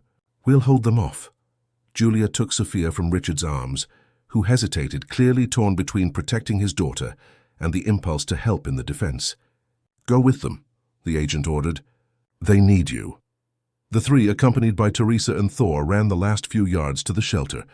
The heavy metal door opened with a code that the housekeeper typed quickly, revealing a surprisingly spacious and well-equipped interior. Bunk beds, a small kitchen, communication equipment, and monitors showing footage from cameras scattered across the property. We should be safe here, Teresa stated, locking the door with multiple security systems. This structure is practically a bunker, reinforced walls, an armored door, an independent ventilation system. Sophia looked around with wide eyes. It's like a real secret base, she exclaimed, her excitement momentarily overcoming her fear. Julia hugged her daughter, trying to stay calm for her sake. Yes, sweetie. Just like in the stories you make up. Richard checked the images on the monitors, tense. The cameras showed the main house, where a confrontation seemed to be in progress. Figures moved quickly, using the structure for cover. How many intruders? He asked Teresa. At least 6 from what I can count, she replied, watching the monitors intently. Professionals, judging by their coordinated movements. Our agents are outnumbered. One of the monitors showed the trail they had fled on. 2 armed men were advancing cautiously, clearly following their tracks. The agents who had stayed behind were not visible. They're coming this way, Julia stated, her voice tense. They won't get in, Teresa assured her. And the FBI reinforcements should be here any minute. If they know we're here, they could surround the place and wait, Richard observed. And we'd be trapped, Teresa nodded gravely. That's why we have an emergency exit. She pointed to what looked like a trapdoor in the floor. It leads to a tunnel that comes out about 300 yards from here, near the stream. From there, we can follow it to the secondary road, where we should have an escape vehicle waiting. Sophia, who was watching the adults' conversation with surprising attention, suddenly pointed to one of the monitors. Look, that man looks like the guy from the photo. They all turned to the screen. Among the intruders now approaching the orchard, there was a figure that stood out. Not because of his physical appearance, but because of the deferential way the others treated him. He was a middle-aged man with impeccably combed grey hair, wearing expensive clothes even for this paramilitary operation.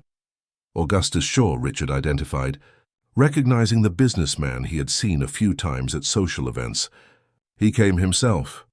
That's unusual, Teresa commented, frowning. Someone at his level would usually send subordinates for this kind of operation. Unless it's personal, Julia suggested.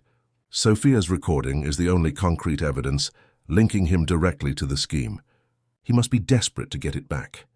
As if to confirm her theory, one of the cameras captured Shaw giving instructions to his men, gesturing emphatically as he pointed to the toy phone that one of them was holding, apparently found in the main house during the invasion. They know about the recording, Richard concluded, and they thought it was on the original toy. Sophia tugged on her father's shirt sleeve. But it's not, Daddy. I transferred everything to the new phone you gave me. She pulled an identical but newer device from her pocket. This one has much more memory, remember? You said it was important to save everything in more than one place. Richard looked at his daughter with a mixture of pride and astonishment. Even at 6, she understood concepts like data backup that many adults neglected. Sophia, you're brilliant, he praised, hugging her. This gives us an advantage, Teresa analyzed, turning back to the monitors. They're looking for something that isn't there. In the following minutes, they watched tensely as the intruders advanced methodically through the orchard, clearly following the trail left by the fleeing group. 2 men passed less than 20 yards from the shelter, but the structure's natural camouflage worked perfectly. They continued on, misled by the false trail the security agents had created as part of the evacuation protocol.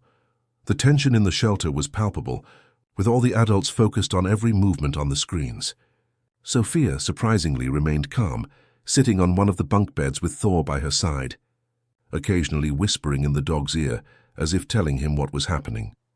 The reinforcements are arriving, Teresa announced suddenly, pointing to a monitor showing the main road. 3 armored FBI vehicles were approaching quickly, followed by an ambulance. Thank God, Julia sighed. The relief, however, was short-lived.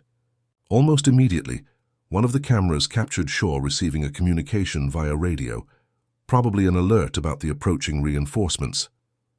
His reaction was immediate. He ordered his men to regroup and, to everyone's surprise, pointed directly at the shelter's location. How does he know? Richard exclaimed, alarmed. He must have access to the property's original blueprints, Teresa replied, already moving quickly to the trapdoor. We need to use the emergency exit now. There was no time to lose. As Teresa opened the trapdoor, revealing a metal ladder descending into darkness, Julia prepared Sophia, putting a light jacket on her and checking that the precious phone was secure in her pocket. We're going on an underground adventure now. Sweetie, she explained, keeping her voice controlled. Like cave explorers, remember? From that documentary we watched together. Sophia nodded, fear finally showing in her eyes but still outweighed by her trust in the adults around her. Is Thor coming with us? Of course, Richard assured her, already helping the Labrador down the narrow ladder. He's our guard and guide. The descent was quick, with Teresa leading the way, followed by Thor, Sophia, Julia and Richard bringing up the rear. The tunnel was surprisingly wide and well built, with emergency lighting embedded in the walls that turned on automatically with their presence. The air was fresh, circulating through a discreet ventilation system. This tunnel was originally built during the military dictatorship, Teresa explained as they moved forward. The farm's former owner was a journalist persecuted by the regime. When the property was adapted into a safe house, the tunnel was modernized and expanded. Where exactly does it lead? Julia asked, holding Sophia's hand tightly. To a camouflaged exit near the stream, as I mentioned. From there, we have an alternate trail to a meeting point on the secondary road, where a vehicle should be waiting.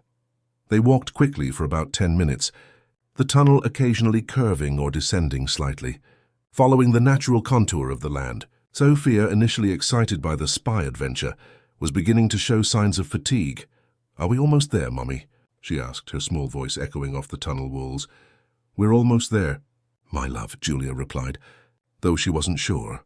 Suddenly Thor, who was walking ahead with Teresa, stopped abruptly, his ears on high alert.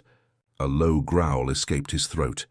Something's wrong, Teresa murmured, signaling for everyone to stop. He sensed something. Richard moved forward cautiously, joining Teresa at the front of the group. What do you think it is? I don't know, but I trust his instincts. At that precise moment, a distant sound reached them, the unmistakable creak of metal against metal, as if someone were forcing open a door or gate. The tunnel exit, Teresa concluded, her face pale. They know about it too. The situation had become dramatically more complicated. Trapped in the tunnel with intruders potentially at both ends, their options were limited. Any alternative exits? Richard asked, trying to stay calm for Sophia's sake. There's a side branch up ahead, Teresa replied after a moment of thought. An unfinished extension of the original tunnel. It doesn't lead anywhere, but it might give us a temporary hiding place while the reinforcements arrive. It was their only option. The group moved silently until they found the mentioned branch, a narrower, less finished passage that veered to the right of the main tunnel. Without hesitation, they entered it, Teresa turning off the lights in the main corridor so as not to give away their position. The alternate passage extended for about 100 feet before ending abruptly in a small circular chamber carved out of the rock. It was a dead end, but at least they were temporarily off the intruder's direct path. Now what? Julia whispered, hugging Sophia protectively. We wait, Teresa replied, checking her phone, and pray the reinforcements get here before they find us. Sophia, sitting on the floor with Thor by her side, was fiddling with her phone. The toy, modified by Richard to actually work, emitted a faint blue light that illuminated her focused face. What are you doing, Princess? Richard asked, crouching beside her. Sending our location to Anna, Sophia replied matter-of-factly, as if it were obvious. You installed the GPS app on my phone, remember? And you taught me her number for emergencies. Richard looked at his daughter, stunned. He had indeed configured the device with basic functions, including a simplified location app and a few emergency contacts. But he had never imagined that Sophia would be able to use these tools in a real crisis situation. Did it work? He asked, genuinely curious. Sophia nodded, showing him the device's screen where a message confirmed the location had been sent. See? Message delivered. Now she'll know where we are. Julia and Teresa exchanged impressed glances. Sophia's precociousness never ceased to amaze them. The next few minutes passed slowly, every distant sound amplified by the tension. They could hear movements in the main tunnel, muffled voices, footsteps, the occasional metallic clank of equipment. They're searching methodically, Teresa whispered. It's only a matter of time before they check this passage. As if to confirm her words, a beam of light appeared at the entrance of the branch, a flashlight sweeping the area. They all retreated further into the chamber, hiding in the shadows. Thor instinctively positioned himself protectively in front of Sophia. The beam of light approached slowly, accompanied by the sound of cautious footsteps. The tension was palpable, with each adult mentally calculating how to protect Sophia if a confrontation became inevitable. It was at this critical moment that a distant explosion shook the tunnel. Dust and small rock fragments fell from the chamber's ceiling, while the sound reverberated off the walls. The reinforcements have arrived, Teresa concluded, a slight smile of relief appearing on her tense face. It looks like they're forcing their way in. The sounds of confrontation intensified. More explosions, distant shouts, the unmistakable pop of gunfire. The approaching flashlight beam suddenly disappeared, presumably because its carrier had returned to the main tunnel to deal with the new threat. For another 20 minutes, the group remained motionless in the dark chamber, listening to the sounds of the confrontation, which gradually diminished in intensity. Finally, different voices echoed through the tunnel, organized professional calls. FBI, Mr. Caldwell, Sophia, can anyone hear me? It was Anna Vance's voice. Here, Richard shouted, cautiously stepping out of the chamber into the main tunnel. We're all okay. Minutes later, they were reunited with Anna Vance and a team of heavily armed agents. The operation had been successful. Most of the intruders had been captured, including, to everyone's relief, Augustus Shaw, who was found trying to escape through the tunnel exit. Thanks to the location Sophia sent, we were able to coordinate the assault with precision, Anna Vance explained, looking admiringly at the girl. You saved everyone again, little one. Sophia, exhausted but proud, clutched her precious phone to her chest. I just did what Daddy taught me, she replied simply. In an emergency, always ask for help. As they were escorted out of the tunnel, back into the daylight that was now turning to dusk, Richard and Julia each held one of Sophia's hands, with Thor following faithfully beside them. The makeshift family had survived another ordeal, united by bonds that now transcended blood or roles. "Where are we going now?" Sophia asked, looking up at her parents. Richard exchanged a meaningful look with Julia before answering, "Wherever you want, princess. The nightmare is over. Now we can really start our new life." "At the beach house?" Sophia's eyes shone with hope. "At the beach house," he confirmed. "Exactly like you drew it." As they walked toward the helicopter that would take them back to civilization, leaving behind the farm that had been both a refuge and a battlefield, Sophia looked back one last time at the place where so much had happened. "You know, Daddy," she said thoughtfully, "I think I'll write a book about our adventures one day, but with a happy ending like in the stories Miss Teresa told me." "We're already living that happy ending, my love," Julia replied, squeezing her daughter's hand. "Thanks to you." On the horizon, the sun began to set, painting the sky with shades of orange and pink, not an end, but the prelude to a new beginning for the extraordinary family that fate had brought together through the most unlikely circumstances. Chapter 6. Rebuilding Lives. 6 months had passed since the dramatic events at Horizon Farm. Winter was giving way to spring on Sanibel Island, off the southwest coast of Florida, where the turquoise sea broke gently on the semi-private beach in front of the Caldwell's new home. The house, a blend of contemporary architecture with rustic elements, spread harmoniously over a small rise, offering a panoramic view of the Gulf of Mexico. Sophia, now a newly turned 7, ran along the sand with Thor, the faithful Labrador who never strayed far from her side. Her hair had grown, and her curls danced in the wind as she collected colorful shells, carefully placing them in a small cloth bag she wore over her shoulder. From the spacious veranda, Richard watched his daughter, a cup of coffee in hand, his expression serene, that of a man who had finally found his place in the world. He wore shorts and a light t-shirt, a casual look that would have been unthinkable for the ruthless executive he had been a year ago. "She looks more and more like you every day," Julia commented, joining him on the veranda with her own cup. "Not just physically, but in her determination, the way she analyzes everything." "But she has your adventurous spirit," Richard replied with a smile, "and your creativity." The relationship between the ex-spouses had transformed into something surprisingly harmonious. Julia maintained her own space, a charming photography studio built near the main house, with independent living quarters for when she was on the island. Her work as a photographer continued, but she now carefully selected her projects, prioritizing those that kept her closer to Sophia. "Anna Vance called earlier," Richard informed her, watching a sailboat cross the horizon. "Augustus Shaw's trial is set for next month. Are you testifying in person?" "Yes. My testimony and Sophia's recordings are key pieces of the case." He paused, contemplative. "I can't believe it's almost over. How do you feel?" Richard reflected for a moment, searching for the right words. Relieved, mostly, and grateful that we're all okay, that we have this second chance. The second chance he referred to went far beyond physical survival. It was a complete reinvention of his life. After the arrest of Augustus Shaw and the dismantling of his criminal network, Richard had implemented the changes he had promised himself during their days at Horizon Farm. He sold most of his companies, keeping only the original construction firms that had started his fortune, now restructured with purposes more aligned with his new values. He reallocated his investments to sustainable businesses and created the Sophia Foundation, dedicated to developing educational programs for children in vulnerable situations. The house on Sanibel Island was not just a refuge, but a symbol of a new life philosophy.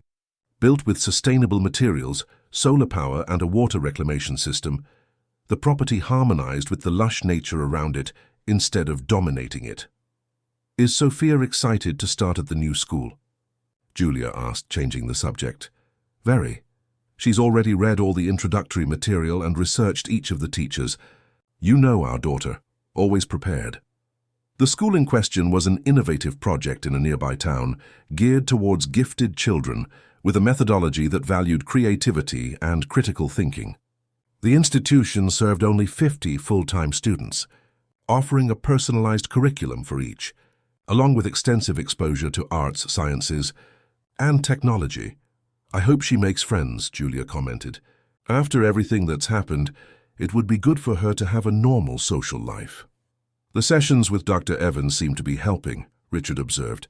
She says Sophia processes the traumatic events through the stories she invents, a healthy way to make sense of what she's been through. Dr. Helen Evans, a child psychologist specializing in trauma, had been working with Sophia since the family settled on Sanibel Island. The sessions took place twice a week, transformed into storytelling meetings to make them enjoyable for the child. On the beach, Sophia was now crouched down, focused on something she had found. Thor sniffed curiously beside her, his paws leaving prints in the damp sand. The girl suddenly stood up, waving enthusiastically at her parents on the veranda. "Daddy! Mommy, come see what I found." Exchanging smiles, Richard and Julia descended the wooden steps leading to the beach, joining their daughter, who was jumping with excitement. "Look," Sophia exclaimed, showing a small object that gleamed in the palm of her hand. "It's a sea-polished stone. It looks like a mermaid's tear." It was a piece of sea glass, likely from a bottle broken decades ago, which the ocean had transformed into something smooth and beautiful through its patient work of tumbling. The sharp edges had been replaced by gentle curves, the original transparency giving way to a frosted turquoise blue. "It's beautiful," Julia commented, examining the find. "You know what this means?" "The sea took something broken and turned it into art." Sophia nodded, her eyes shining with an understanding beyond her years. "Like us, right? We were broken and now we're different. Better." Richard swallowed hard, moved by the depth of her observation. "Exactly like us, Princess." Later that day, while Sophia was taking a bath supervised by Miss Zoe, the kind lady from the mainland who now worked as their housekeeper and nanny, Richard was reviewing some documents in his office. They weren't financial spreadsheets or contracts, as would have been typical in the past, but project plans for the Sophia Foundation's first educational center, set to open in an underserved community in Fort Myers. The phone rang, interrupting his concentration.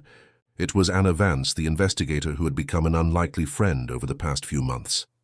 "Richard, we have news," she announced without preamble, true to her direct style.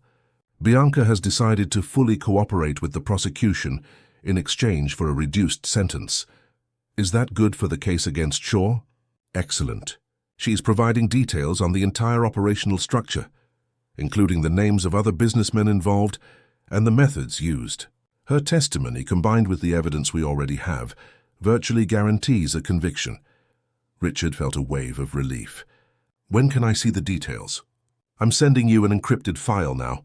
I'll need you to confirm a few specific points before the preliminary hearing next week." After hanging up, Richard allowed himself a moment of reflection. The name Bianca Lane, which had once evoked intense feelings, first of affection, then of betrayal and anger, now elicited only a distant neutrality. The woman who had nearly destroyed his life had become a minor character in a story that no longer defined him. His phone vibrated with a message from Julia, who had gone out to photograph the sunset at the other end of the island, captured some incredible images today. "I think we have a cover for Sophia's book." Sophia's book had started as a therapeutic game suggested by Dr. Evans, transforming traumatic experiences into a fictional narrative that the girl could control. It had quickly evolved into a genuine project, with Julia contributing photographs and Richard helping to structure the story. The result was a children's tale about a girl detective who, with the help of her faithful dog, unraveled mysteries and saved clueless adults. "Perfect," he replied. "She'll love to see it after dinner." Dinner that night would be special. They were having visitors for the first time since moving to Sanibel Island, Teresa Campbell, the former FBI agent who had cared for them at Horizon Farm, and her daughter Renee, the doctor from D.C. The friendship forged during those intense days had endured, with Teresa becoming a sort of adoptive grandmother to Sophia. As he finished reviewing the documents, Richard heard Sophia's excited voice coming from the hallway, telling some elaborate story to Miss Zoe as the woman dried her hair. The sound was comforting, the normal noise of a childhood that, despite its traumas, was following its natural course of discovery and joy. Leaving the office, Richard found his daughter in her room, now dressed in blue pajamas patterned with starfish. Thor, as always, was lying at the foot of the bed, vigilant even in moments of tranquility. "Daddy, what book are we reading tonight?" Sophia asked, already settled among her pillows. It was a ritual they both cherished, half an hour of shared reading before bed, alternating between books chosen by her and by him, a bridge between worlds and generations. "How about we continue Treasure Island? We stopped where Jim discovers the secret map," Sophia nodded enthusiastically, getting comfortable to listen. As Richard read, he discreetly watched how his daughter absorbed every word, her bright eyes following Jim Hawkins' adventures with the same intensity with which she had faced her own trials. When he finished the chapter, Sophia was drowsy but still fighting to stay awake. "Daddy," she murmured between yawns, "do you think we'll ever have normal adventures? Without bad people, just cool discoveries?" Richard smiled, tucking the blanket around her. "I'm sure we will, Princess. In fact, I think we've already started. Our life here on the island is a new adventure every day, isn't it?" "Yes, it is," she agreed, smiling sleepily. "And it's the best adventure because we're all together. You, me, Mommy, and Thor. And lots of friends," Richard added. "Remember Teresa and Renee are visiting tonight?" "Yes. I made a drawing for them. I'm sure they'll love it. Now get some rest. We have a busy day tomorrow." Sophia closed her eyes, but before falling completely asleep, she murmured, "You know what Dr. Evans told me? That the best stories are the ones with happy endings, after lots of challenges. Like ours." "Exactly like ours," Richard confirmed, kissing his daughter's forehead. "Sleep well, my little heroine." As Sophia drifted off, Thor settled more protectively beside her, as he had every night since the events that had united the peculiar family. Richard quietly left the room, leaving the door ajar. On the veranda, he once again contemplated the sea, now dark and dotted with the reflection of the stars. The salty air carried promises of renewal, and for the first time in a long time, he felt completely at peace. The sound of an approaching car announced the arrival of Teresa and Renee. Simultaneously, the lights of Julia's Jeep appeared on the winding road leading to the house, returning from her photographic expedition. The extended family was gathering to celebrate not just survival, but rebirth. They were all witnesses and participants in an extraordinary journey that had turned tragedy into redemption. As he walked to greet his visitors, Richard reflected on Sophia's words. The best stories truly are those that find light after darkness. And their story, unlikely, dramatic, and redemptive, was still being written, now on pages illuminated by a sun that, like them, was reborn each morning over the sea of Sanibel Island. The dinner was lively, with Teresa telling stories from her days as an agent, carefully edited to be appropriate for the family setting, and Renee sharing anecdotes about her work at the University Hospital in D.C. Julia showed some of the photographs she had captured that day, images that perfectly captured the island's wild beauty. "And how is the foundation coming along?" Teresa asked as they enjoyed dessert, a coconut cream pie prepared by Ms. Zoe that did justice to the fame of local cuisine. "Moving quickly," Richard replied. "The first educational center will open in 2 months. We already have over 100 children enrolled in the program." "The idea is wonderful," Renee commented, "using methodologies for developing perception and emotional intelligence for children in vulnerable situations." "It was inspired by Sophia," Richard explained, "the natural ability she has to observe details, to understand emotional nuances that most adults ignore. Imagine if we could develop that in other children." "And it's not just theory," Julia added. "We have a multidisciplinary team developing the curriculum, psychologists, educators, artists. The approach combines mindfulness techniques adapted for children, artistic expression, and even elements of basic scientific investigation." "Like a school for little detectives," Teresa joked. "Exactly," Richard laughed. "Sophia loves that comparison. She's already participating in the development of some activities, you know. Her ideas are surprisingly practical." The conversation naturally flowed to other topics, Teresa's plans to finally retire officially and dedicate herself to gardening at her small farm in Virginia, Renee's new relationship with a fellow doctor, Julia's future photography projects, including an exhibition in New York on Amazonian river communities. Observing the interaction, Richard felt a deep sense of gratitude. These people, brought together by extraordinary circumstances, had become a chosen family, connected not by blood, but by shared experiences and aligned values. Later, after the visitors had retired to the guest rooms and Julia had returned to her studio, Richard found himself on the veranda again, contemplating the night ocean. His phone vibrated with a notification, an email from Anna Vance with new documents about the case. He hesitated before opening it. That part of his life, the nightmare that had almost destroyed everything, seemed increasingly distant, like a ship sailing away on the horizon. Part of him just wanted to let it go, to focus only on the present and the future they were building on Sanibel Island. But another part, the one that had learned painfully about the importance of vigilance and responsibility, knew he had to see the process through to the end, not just for personal justice, but because Augustus Shaw's scheme had victimized other families, destroyed other lives. The conviction of the businessman and his accomplices would mean closure for all of them. Opening the email, Richard was faced with a series of transcribed depositions, detailed confessions from those involved in the scheme. The reading was disturbing, revealing the extent of the criminal operation and the coldness with which they planned their actions. His own name appeared repeatedly, listed as a priority target due to the value of his real estate assets and the apparent vulnerability created by his family situation, a lonely businessman with a young daughter. What the criminals hadn't calculated, ironically, was that this child would be their downfall. Sophia's extraordinary perception, underestimated by everyone except her father, had been the catalyst that exposed the entire scheme.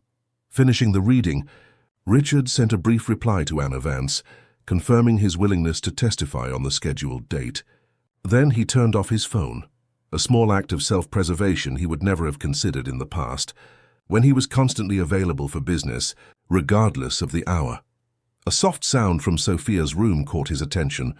Approaching cautiously, he found his daughter sitting up in bed, illuminated only by the shell-shaped nightlight, writing in her diary with meticulous handwriting for her age. "Bad dream?" he asked gently from the doorway. Sophia looked up, surprised but not scared. "No, Daddy. I had an idea for my book and I had to write it down before I forgot. It must be a very good idea to wake you up in the middle of the night." "It's about transformation," she explained, closing the diary. "How people can change completely like you." "Me?" Richard asked, sitting on the edge of the bed. "Yes," Sophia affirmed with the disarming confidence she often displayed. "Before you were just work, work, work. Now you're more like water, flowing, adapting, present." Richard smiled, touched by the metaphor. "That's a very beautiful observation. Princess? It's true, Dr. Evans says that observing the truth and talking about it helps us heal on the inside. She's absolutely right." Sophia yawned, her creative impulse clearly satisfied by the note in her diary. "I think I can go back to sleep now. Do you want me to stay until you fall asleep?" "Yes, please." As Sophia settled back under the covers, Thor readjusted his position at the foot of the bed, always protecting his little human. Richard remained seated silently, watching his daughter fall asleep with the tranquility that only safe and loved children can display.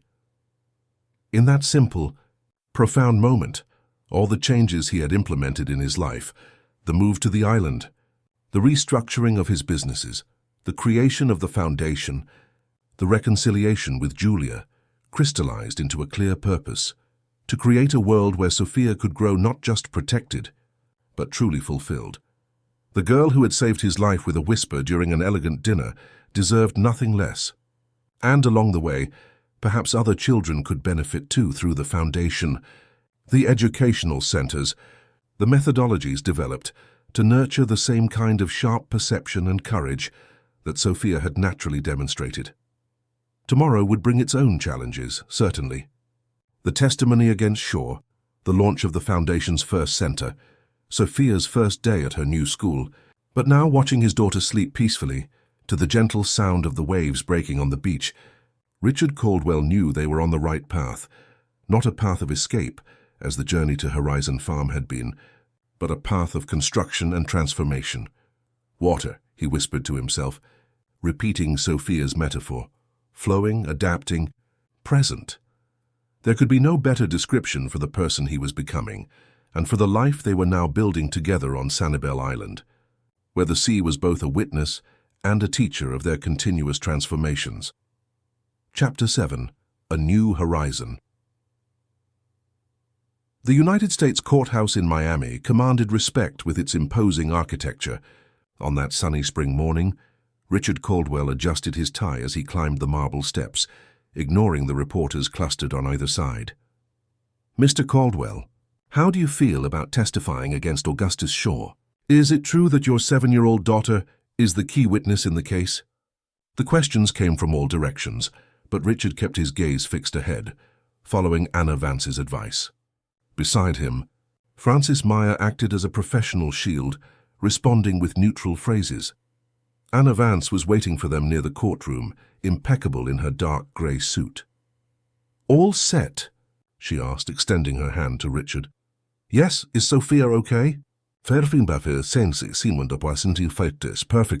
She's in a separate room with the forensic psychologist and Julia. The judge has authorized her to testify via video link, without direct contact with the defendant." The case had gained significant media attention. The downfall of Augustus Shaw had revealed a criminal scheme that spanned years and involved prominent figures from the economic elite. More than 20 people had been arrested, and parallel investigations had uncovered connections to bidding fraud and money laundering. At the center of it all was Sophia, the child prodigy whose keen observation had unraveled the entire scheme. Newspapers had nicknamed her the Little Detective, a moniker that fortunately had never reached her ears. When Sophia testified, the courtroom was partially cleared. A large screen showed the girl in a room decorated to look welcoming. She wore a simple navy blue dress and had her hair in a side braid. Thor remained by her side as a comforting presence.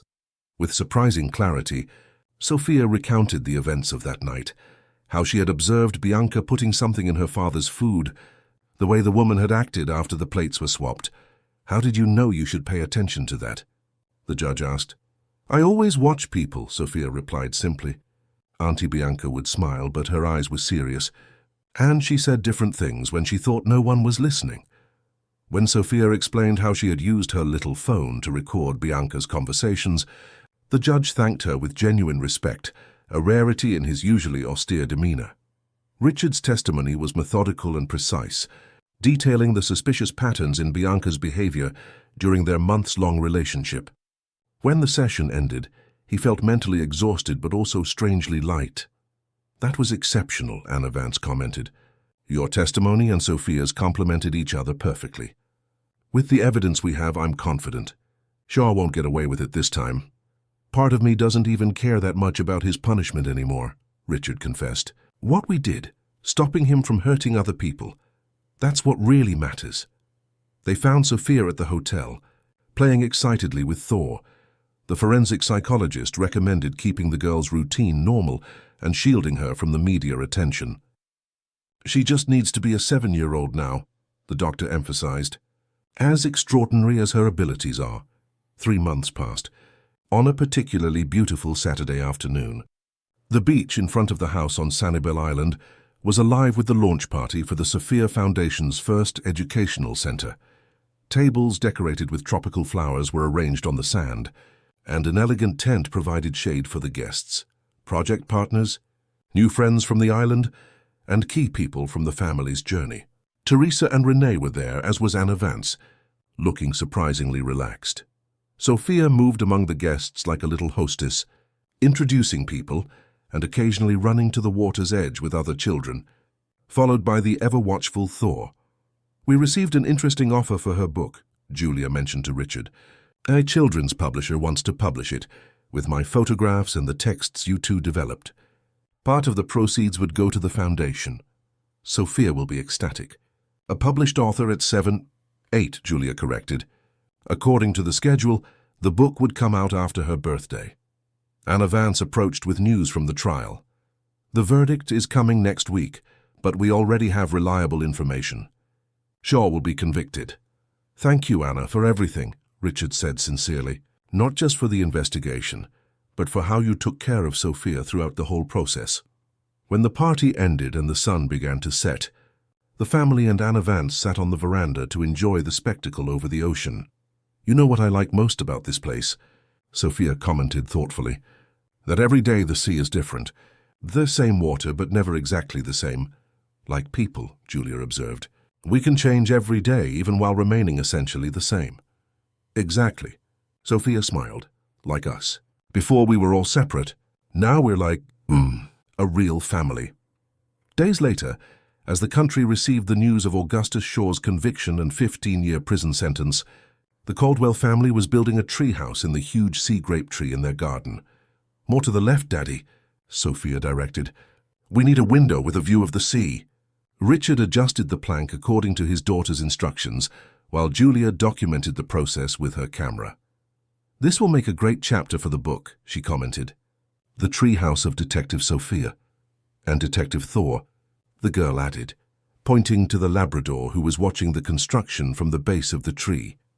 Once settled on the wooden platform, father and daughter watched the ocean in the distance, where sailboats dotted the horizon.